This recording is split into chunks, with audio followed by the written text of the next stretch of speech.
बिस्मिल्लाहिर्रहमानिर्रहीम। अस्सलाम वालेकुम डियर स्टूडेंट्स। उम्मीद करता हूँ आप खैरियत से होंगे। और आज की इस वीडियो में हम बात करने वाले हैं प्रिंसिपल्स ऑफ इकोनॉमिक्स के बारे में। और इस वीडियो में हमने मोस्ट रिपीटेड शॉर्ट क्वेश्चन की बात की है और लॉन्ग क्वेश्चन को भी कंपाइल किया है। और ये वो क्वेश्चन हैं जो प्री बोर्ड्स में बार बार रिपीट किए जा रहे हैं। तो ये वीडियो आप लोगों के लिए इंतहाई अहम है। और आप में से किसी ने अगर सब्सक्राइब नहीं किया तो ज़रूर सब्सक्राइब कीजिएगा और साथ बने बेल आइकन को प्रेस कीजिएगा। तो आइए स्टार्ट करते हैं। इसमें मैं थोड़ा सा आपको एक्सप्लेन भी करूंगा। सबसे पहले है write down the Adam Smith definition of economics. इसमें आप एडम स्मिथ की डेफिनेशन लिखेंगे। What is meant by economic laws. Define negative utility. अब जो यूटिलिटी वाला क्वेश्चन है ये जीरो यूटिलिटी भी आ सकता है आपको, पॉजिटिव यूटिलिटी भी आ सकता है आपको, ठीक है। उसके बाद what is meant by the capital goods. What is meant bye contraction of demand, extension of demand भी आपको आ सकता है, ठीक है। ये बार बार रिपीट हुए हैं इसलिए मैंने इसको कंपाइल किया। What is slope of demand curve. What is meant bye fall in supply. What is meant bye market period supply. What is meant by equilibrium price. Define monopoly, write down assumption of monopoly. तो इसमें देखिए सबसे पहले आप monopoly को define करेंगे और उसके बाद उसके अजम्पशन के बारे में आप बात करेंगे। Write down four assumption of law of diminishing returns. What is meant by production function. What is meant by organisation. What is meant by equilibrium of industry under perfect competition. What is meant by registered capital. ये question बार बार repeat हुए हैं। Why the slope of demand curve under monopoly is negative. ये question important है। What are transfer payments? Define subsidies. Define disposable income. अब देखिए ये नेशनल इनकम वाले चैप्टर में GNP, GDP, per capita income, disposable income, ये तमाम question definitions आप ज़रूर करेंगे। उसके बाद define four difficulties in measuring national income. Right down four difficulties of barter system. Barter system की डिफिकल्टीज के बारे में बात हो रही है। What is meant bye convertible paper money. Write down four phases of economic trade cycle. Define domestic trade. What is meant by exports. Domestic trade आपको national trade भी पूछ सकते हैं, ठीक है। नेशनल में और डोमेस्टिक में कोई फर्क नहीं है। उसके बाद what is the rate of अशर ऑन मिनरल्स। आपको डिफाइन अशर भी पूछ सकते हैं कि इसके कॉन्सेप्ट के बारे में बताइए, इस्लाम में इसका क्या कॉन्सेप्ट है, इस तरह भी आपको आ सकता है। What is meant by deductive method. Define production of wealth. What is meant by consumption of goods. What are uneconomic wants. आपको इकोनॉमिक वांट्स के बारे में भी पूछ सकते हैं, ठीक है। What is meant by point elasticity. Define law of demand. Differentiate between rise and fall in supply. उसके बाद what is meant by equilibrium of market. अब देखें राइज और फॉल अलग अलग भी आपको आ सकता है, ठीक है। इकट्ठा भी आ सकता है, अलग अलग भी आपको आ सकता है, तो इसका ध्यान रखिएगा। उसके बाद what is meant by variable factor of production. Define cost of production. Define marginal revenue. और उसके बाद write two condition of firm's equilibrium. Firm के इक्विलिब्रियम के हवाले से दो कंडीशन के बारे में आप बताएंगे कि कौन सी दो कंडीशन है जहां पर इक्विलिब्रियम फर्म का होता है, वो बताएंगे आप। Right four conditions of perfect competition, ठीक है, जो मैंने बार बार अपने लेक्चर्स में डिस्कस भी किया है इसके बारे में। Define average revenue and marginal revenue curve of A firm under monopoly. और उसके बाद what is meant bye scale of production. What is meant by net national product. What is meant bye barter system. और barter system के बारे में आप बताएंगे। Net national product की आप डेफिनेशन लिखेंगे। स्केल ऑफ प्रोडक्शन के बारे में आप बताएंगे। Describe four kinds of checks. Define depression. Depression को आप डिफाइन करेंगे और फार्मूला लिखेंगे आप टर्म ऑफ ट्रेड का। What is meant by regressive tax, ठीक है। प्रोग्रेसिव टैक्स के बारे में भी आपसे पूछ सकते हैं। What is meant bye macro economics. What is meant by law of equi marginal utility. What is meant by zero elasticity of demand. What is meant bye income elasticity of demand. तो ये देखिए, demand वाले chapter में, elasticity वाले chapter में income elasticity, arc elasticity, ठीक है, cross elasticity, ये तमाम डेफिनेशन आप जरूर करेंगे। इसमें से कोई भी आपको दो तीन डेफिनेशंस आ सकती हैं। उसके बाद सप्लाई में और स्टॉक में आपको फ़र्क बताना होगा। उसके बाद सप्लाई को आपको डिफाइन करना है, और लैंड की आपको खसूसियत बतानी है। What is meant by total product, define law of increasing return, decreasing return भी आ सकता है, और कांस्टेंट रिटर्न्स भी आपको पेपर में आ सकता है। State meaning of variable cost, when is a firm in equilibrium, तो आपने बताना है कि एक फर्म इक्विलिब्रियम में कब होती है। What is meant by normal profit, abnormal के बारे में भी पूछा जा सकता है। Who presented the marginal productivity theory, explain the meaning of gross domestic product, तो ये देखिए जीडीपी के बारे में पूछा है कि उसका मतलब बताइए, तो आप उसको डिफाइन करेंगे बस। Define per capita income. और उसके बाद देखिए, what is meant by standard money. अब मनी की जो टाइप्स हैं बहुत सारी हैं, उसमें से आपको नियर मनी भी आ सकता है, स्टैंडर्ड मनी भी आ सकता है, टोकन मनी भी आ सकता है। Define boom stage of trade cycle, trade cycle की जो बूम स्टेज है उसको डिफाइन कीजिए। उसके बाद इंटरनेशनल ट्रेड के बेनिफिट्स हैं, चार बेनिफिट्स आप लिखिए। और ज़कात के डिजर्वर्स कौन कौन से हैं उनके बारे में आप लिखिए। Write definition of economics as given by Robbins, Robin की डेफिनेशन इकोनॉमिक्स की पेश कीजिए। Define given goods.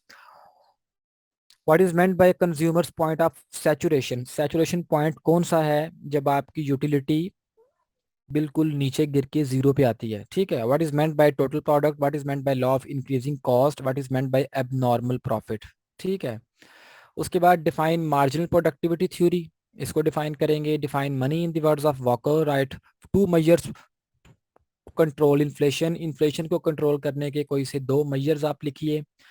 उसके बाद आप बूम फेस की खसूसियात बयान करें, ठीक है। और what is meant by balance of trade, what is meant bye direct tax, indirect के बारे में पूछा जा सकता है। और प्राइवेट और जो पब्लिक फाइनेंस है उसके दो दो डिफरेंस आप लिखिए। What is meant bye economical problem या इकोनॉमिक प्रॉब्लम, डिफाइन यूटिलिटी, ये क्वेश्चन बार बार रिपीट हुआ, ठीक है। State the relationship between marginal utility and the total utility, right for assumption of law of demand, law of demand को define करने के लिए भी बोला जा सकता है, ठीक है। Define law of supply, define elasticity of supply, state the meaning of normal price, normal price कौन सी होती है। What is meant bye a firm, firm की डेफिनेशन लिखनी है आपने। Define law of decreasing returns, define marginal revenue.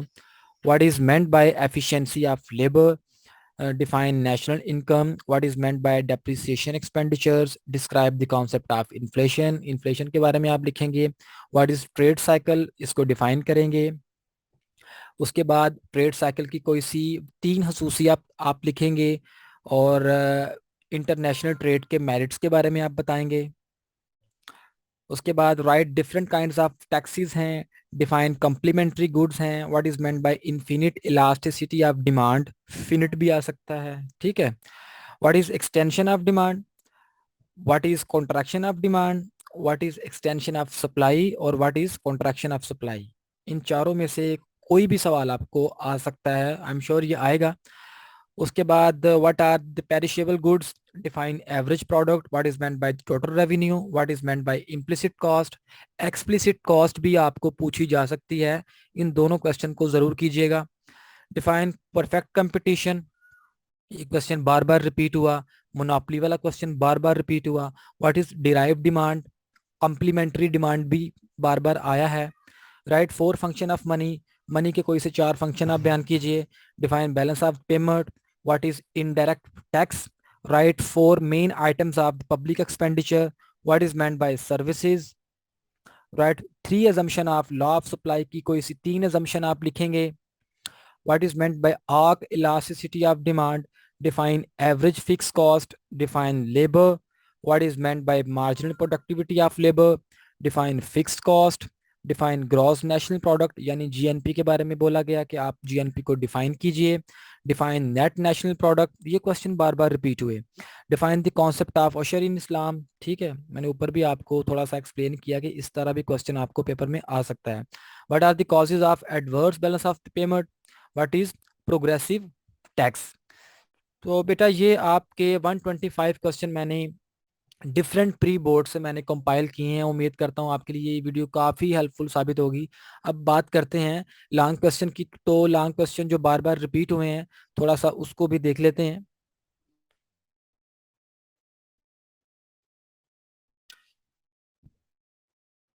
तो सबसे पहले है describe merits and demerits of definition of economics of Robins. तो इसमें आप डेफिनेशन रॉबिन्स की भी आ सकती है, आपको मार्शल की भी आ सकती है, और एडम स्मिथ की मुश्किल है कि वो आपको आए, लेकिन रॉबिन्स और मार्शल में से कोई एक डेफिनेशन आपको ज़रूर आएगी। Explain market equilibrium with the help of schedule and diagram.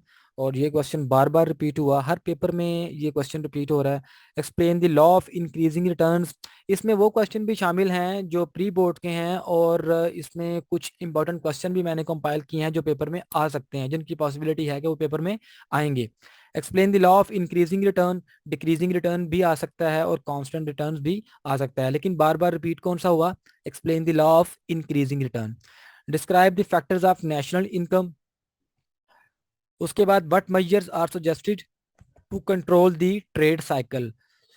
उसके बाद describe professor Robbins definition of economics and explain its main points. तो ये देखिए, आप रॉबिन की डेफिनेशन को देख रहे हैं कि बार बार रिपीट हो रहा है। Explain law of supply with the help of schedule and diagram. Law of demand with the help of schedule and diagram, ये लॉज जो हैं ये आप जरूर करेंगे। Explain marginal productivity theory with the help of schedule and diagram. Describe the methods of measuring national income, ये question भी बार बार रिपीट हुआ। Explain phases of trade cycle, most important question. उसके बाद पब्लिक रेवेन्यू के कुछ सोर्सेज हैं, ये आप उसको एक्सप्लेन करेंगे और ब्रीफली एक्सप्लेन करेंगे। Explain the quantity theory of money, most important question. उसके बाद what is meant bye monopoly, monopoly वाला क्वेश्चन आपको पेपर में आ सकता है। How is price and quantity of output determined under monopoly. ठीक है। डिफाइन नेशनल इनकम, और उसके बाद इसका एक मॉडल है वो circular flow of national income. Diagram के थ्रू आप इसको एक्सप्लेन करेंगे, तो ये क्वेश्चन भी पेपर में आ सकता है। Describe the differences between national and international trade. Explain firms equilibrium under monopoly. तो इसकी दो डायग्राम्स आपको बनानी होंगी बस, ठीक है। Explain law of equi marginal utility with the help of schedule and diagram, और ये क्वेश्चन भी बार बार रिपीट हुआ। What is meant by elasticity of demand, how is it measure. तो ये क्वेश्चन मोस्ट इंपॉर्टेंट क्वेश्चन है, इसको आप जरूर कीजिएगा। उसके बाद आपके पास describe functions of money, money के फंक्शंस हैं, इसको आप एक्सप्लेन करेंगे। और explain law of diminishing marginal utility with the help of schedule and diagram, ये बहुत इंपॉर्टेंट क्वेश्चन है। डिस्क्राइब द मीनिंग ऑफ ज़कात, ज़कात की मीनिंग बताने हैं आपने, उसका कॉन्सेप्ट बताना है इस्लाम में, और उसके जो मुस्तहकीन हैं उसके बारे में आप उसको एक्सप्लेन करेंगे, डिजर्वर्स को एक्सप्लेन करेंगे आप। उसके बाद what is balance of the payment, और उसके आपको असबाब बताने होंगे कि ऐसे कौन से असबाब हैं जिसकी वजह से आपका बीओपी ख़राब होता है। उसके बाद व्हाट इज़ इन्फ्लेशन, इन्फ्लेशन के बारे में आपसे पूछा जा रहा है, इसका कॉन्सेप्ट पूछेंगे आपसे, और इसके कॉजेज़ आपसे पूछेंगे, और अगर ज़्यादा लंबा करना हुआ तो इसके मेजर्स भी आपसे पूछ सकते हैं कि इन्फ्लेशन को इन्फ्लेशन को आप दूर कैसे कर सकते हैं। ठीक है। तो इसके रेमेडियल मेजर्स भी हैं जिनसे आप इन्फ्लेशन को कंट्रोल कर सकते हैं। फिजिकल पॉलिसी लगा सकते हैं आप, मॉनेटरी पॉलिसी लगा सकते हैं। ठीक है। तो ये 24 आपके क्वेश्चन थे जो मोस्ट इंपॉर्टेंट क्वेश्चन हैं, आपके पेपर में आ सकते हैं। उम्मीद करता हूँ ये वीडियो आपके लिए काफ़ी मददगार साबित होगी, और काइंडली ज़रूर सब्सक्राइब कीजिएगा और साथ बने बेल आइकन को प्रेस भी कीजिएगा। तो इसके साथ मुझे दीजिए इजाज़त। अल्लाह हाफिज़।